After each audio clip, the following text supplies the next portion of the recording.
आज हम बात करेंगे रामायण काल से लेकर महाभारत काल तक कुछ ऐसे प्रमुख पात्र हैं जिन्हें चिरंजीवी की श्रेणी में रखा जाता है, अर्थात वह अमर हैं। माना जाता है कि वह आज भी पृथ्वी लोक पर ही मौजूद हैं। कुछ को अपने इच्छा कर्मों के कारण अमर होने का वरदान मिला है, तो वहीं कुछ पात्र अपने कर्मों के कारण ही अमर होने का श्राप झेल रहे हैं।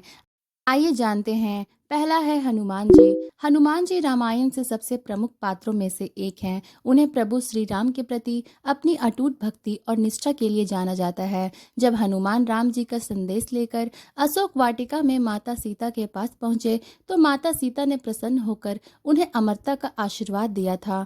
जब देवता स्वर्ग वापस लौट रहे थे, तो श्री राम ने हनुमान जी से कहा कि वह पृथ्वी पर ही रहें और यह सुनिश्चित करें कि पृथ्वी पर सब ठीक चल रहा है। दूसरा है ऋषि वेद व्यास जी। महाभारत जैसे कई ग्रंथों के रचयिता वेद व्यास भी अमर पात्रों में से एक हैं। वह सत्यवती और ऋषि पराशर के पुत्र हैं। महाभारत के साथ साथ उन्होंने 4 वेद, ऋग्वेद, यजुर्वेद, सामवेद और अथर्ववेद की भी रचना की है। माना जाता है कि वेद व्यास को अमरता का वरदान इसलिए मिला था क्योंकि उन्होंने कलयुग में वह सही आचरण और व्यवहार का ज्ञान लोगों के बीच फैलाना चाहते थे। तीसरा है अश्वत्थामा। द्रोणाचार्य के पुत्र अश्वत्थामा, जो महाभारत का एक महत्वपूर्ण पात्र रहे हैं, उन्हें अमरता वरदान के रूप में नहीं बल्कि एक श्राप के रूप में मिली थी। अपने पिता की मृत्यु का बदला लेने के लिए अश्वत्थामा ने पांडवों के पुत्रों की हत्या कर दी थी, जिस कारण उन्हें भगवान कृष्ण के श्राप का सामना करना पड़ा। भगवान श्री कृष्ण ने उनके माथे पर लगी मणि ले ली और यह श्राप दिया कि दुनिया के अंत तक तुम इसी घाव के साथ पृथ्वी पर भटकते रहोगे। चौथा है परशुराम जी। भगवान परशुराम को भगवान विष्णु का ही अवतार माना जाता है। उनका जन्म एक ब्राह्मण परिवार में हुआ था।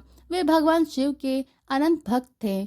उनकी भक्ति से प्रसन्न होकर भगवान शिव ने ही परशुराम को अमृत का आशीर्वाद दिया था। परशुराम के बारे में कहा जाता है कि उन्होंने 21 बार पृथ्वी को क्षत्रिय विहीन कर दिया था। पांचवा है विभीषण। रामायण के पात्र विभीषण भी रामायण के एक पात्र हैं जो श्री राम के भक्त हैं। रावण का भाई होते हुए भी उन्होंने राम के प्रति अपनी भक्ति नहीं छोड़ी। उनकी इसी भक्ति के चलते उन्हें भगवान राम से अमरता का आशीर्वाद मिला था। साथ ही भगवान राम ने रावण पर विजय पाने के बाद सोने की लंका भी विभीषण को ही सौंप दी थी।